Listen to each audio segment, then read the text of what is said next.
Vegetarianism in Religion, the Prohibition of Animal Flesh Eating. Part 7 of 9. Hinduism. You must not use your God-given body for killing God's creatures, whether they are human, animal, or whatever. Yajurveda. By not killing any living being, one becomes fit for salvation. Manusmriti. The purchaser of flesh performs himsa by his wealth. He who eats flesh does so by enjoying its taste. The killer does himsa by actually tying and killing the animal. Thus there are 3 forms of killing. He who brings flesh or sends for it, he who cuts off the limbs of an animal, and he who purchases, sells, or cooks flesh and eats it. All of these are to be considered meat eaters. Himsa means violence. Mahabharata Anusasana Parva. He who desires to attain supreme peace should on no account eat the flesh of any animal in the world. Mahabharata Anushasana Parva.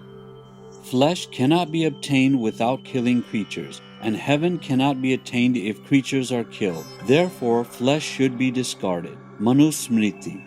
He who gives counsel or order to kill, he who cuts off any limb, he who actually puts an animal to death, the purchaser of flesh, and he who eats flesh. All of these are to be called as killers. Manusmriti. That creature whose flesh I eat in this world would eat mine in the next world. Manusmriti.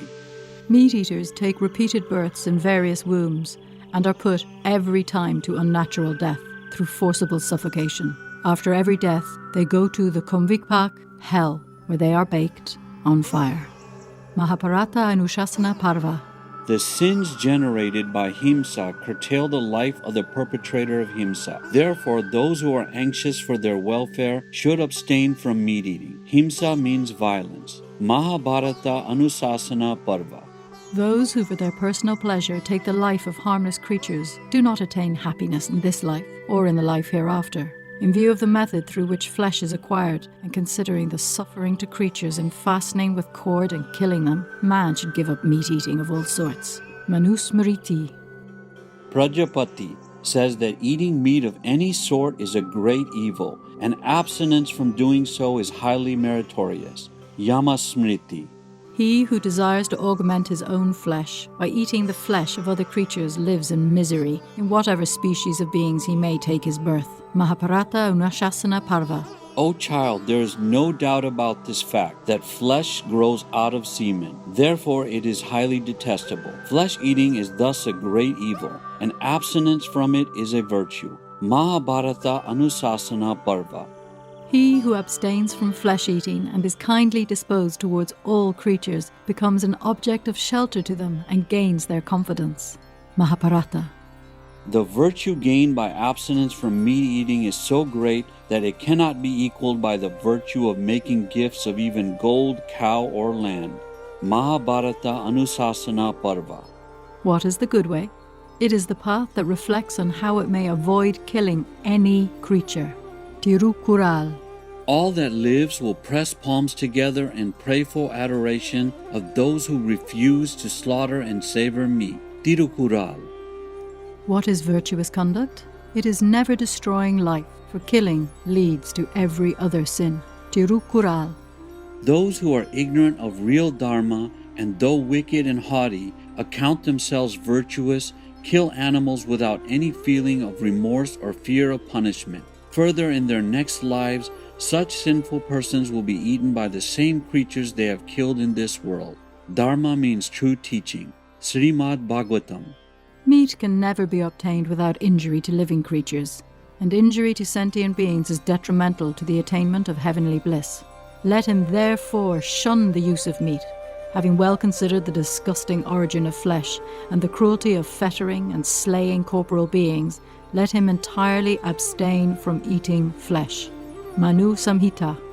He who permits the slaughter of an animal, he who cuts it up, he who kills it, he who buys or sells meat, he who cooks it, he who serves it up, and he who eats it must all be considered as the slayers of the animal. There is no greater sinner than that man who seeks to increase the bulk of his own flesh by the flesh of other beings. Manu Samhita. By subsisting on pure fruits and roots, And by eating food fit for ascetics in the forest, one does not gain so great a reward as by entirely avoiding the use of flesh. He will devour me in the next world, whose flesh I eat in this life. The wise declare this to be the real meaning of the word flesh.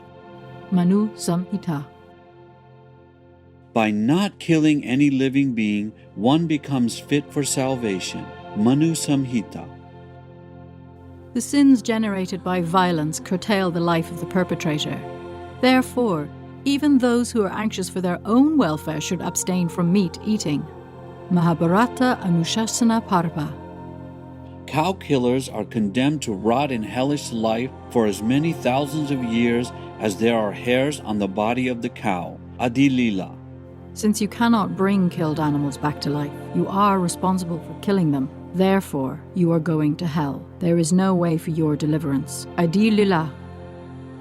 The very name of cow is Aganya, indicating that they should never be slaughtered. Who then could slay them? Surely one who kills a cow or a bull commits a heinous crime. Aganya means not to be killed. Mahabharat Shantiparv.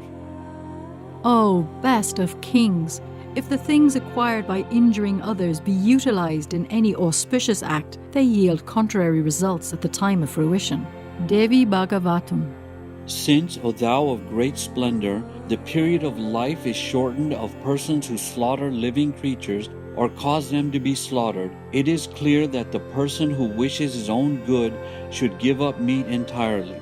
Mahabharata.